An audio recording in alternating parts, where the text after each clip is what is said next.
Hello दोस्तों, welcome back to my YouTube channel घर का गार्डन। चलो गाइस, देखो मैंने आज बाज़ार घूमने के लिए हम गए थे, तो मैंने सोचा कि लाओ मैं कुछ बीज ले चलूँ। तो ये मैंने ले लिए मटर, धनिया और पालक के बीज। तो हम आपको बताएंगे कि पालक के बीज कैसे ग्रो करते हैं, पालक को कैसे उगाते हैं।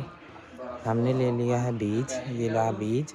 अब इसे हम अपने टब में ही एक तरफ तो हम दूसरी चीज़ लगाएंगे, एक तरफ हम दूसरी चीज़ लगाएंगे। तो ये हमने पालक के बीज मिट्टी में स्प्रिंकल कर दिए हैं, और ये देखिए ऊपर से मैंने हल्की हल्की मिट्टी चढ़ा दी है। अब गाइस, वीडियो अच्छी लगे तो लाइक करो, चैनल को सब्सक्राइब करो। और गाइस, ये देखिए हमने पालक के बीज को हमने बो दिया है। अब इसकी अपडेट आपको मिल जाएगी।